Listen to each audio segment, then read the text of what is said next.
Hello everyone, welcome to my channel. I have come up with one more MCQs topic on modules in Python. You can check out the description box for other Python MCQs as well. So to put definitions in a file and use them in another scripts, we use dash. So here project, package, function and module. So we use modules for files in Python and packages for directories in Python. So by the definition, it is module. Which of the following is not an advantage of using modules? Not an advantage. So provides a means of reuse of program code. Yes, it is an advantage. Provides a means of dividing problem into tasks. Yes, it is also an advantage. Provides a means of reducing the size of the program. This is not an advantage. It's not going to reduce the size of the program. Let's see fourth one also. Provides a means of testing individual parts of the program. Yes, it is true. So which of the following is not advantage means it's option 3.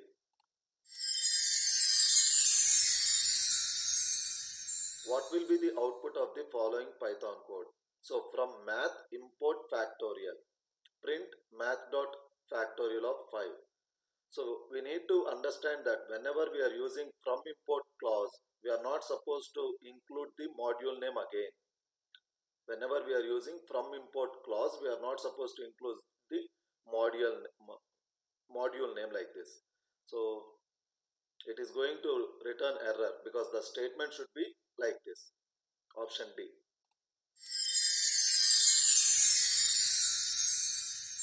A module does not consist of. So module consists of functions, variables and classes, but it's not going to contain packages.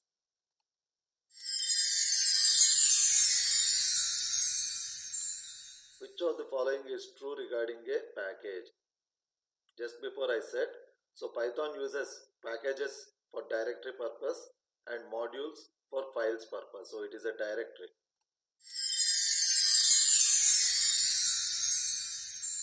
Which of the following are contained by packages? So packages can contain modules, subpackages as well as files. So all is the correct answer.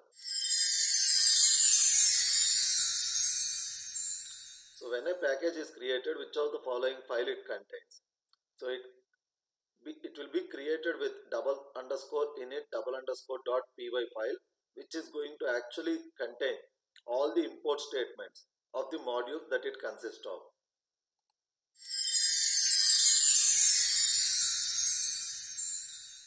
So the definition which I just stated earlier. So Python has dash for directories and dash for files. So packages for directories and modules for files.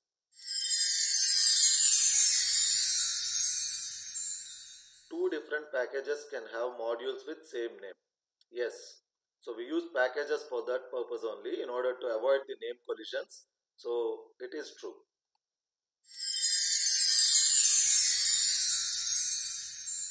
Which keyword is used to import the modules in Python? So it is import, not the others.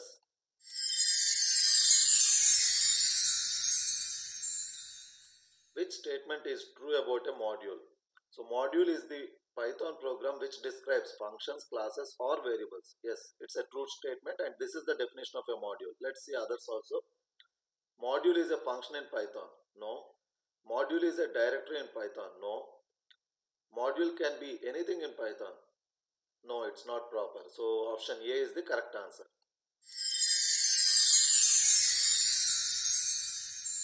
Modules in Python are saved with the extension. It's only to confuse you. All these options will be given. So basically module is also a Python file only. So it's going to be saved with .py extension.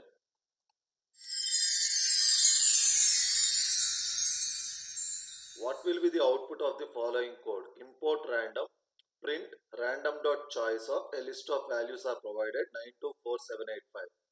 So the answer should be can't say, because random means we cannot predict exactly which value will be picked from this list of values. So we cannot say exactly this particular values even though they are from this list. So can't say.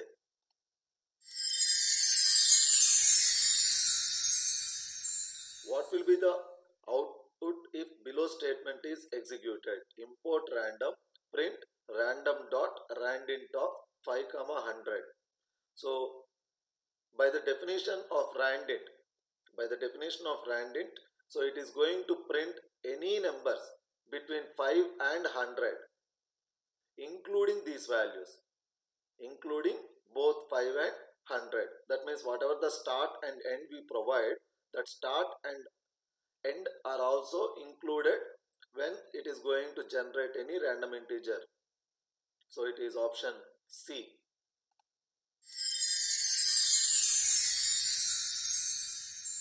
What will be the output if the below code is executed? Import random, print random dot rand range of 5, 100. So we are not using randint, we are using rand range.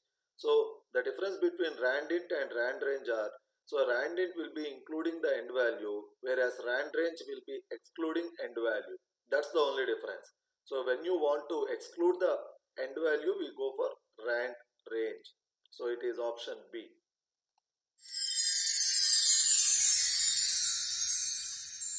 Next, print power of 2, 10, 3. So what it will be returning means, so basically when we give only 2 parameters, then the first parameter raised to the power of second parameter will be the answer.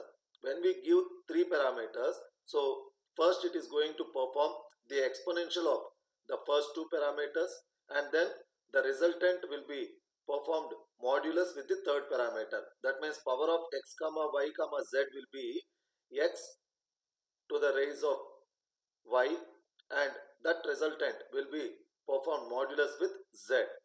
So in this case it would be 1.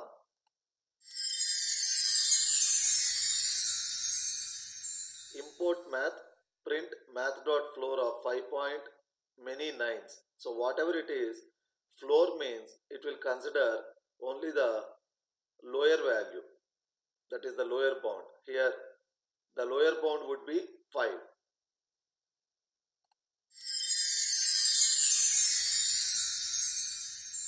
Import math, print of math dot seal of 5 point many zeros and 1. So seal means it will consider the upper bound. It will be considering the upper bound. So in this case 5 is the lower bound. Since there is 0.00000001, so the upper bound would be 6.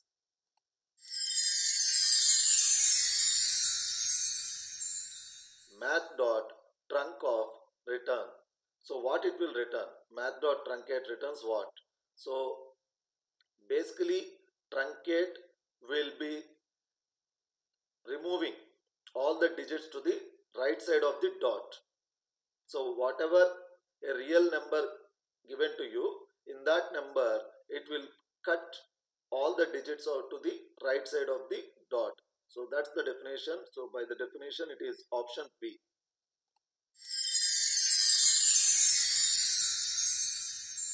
So Python supports call by value or call by object reference. So it supports both call by value as well as call by object reference. So answer is both A and B.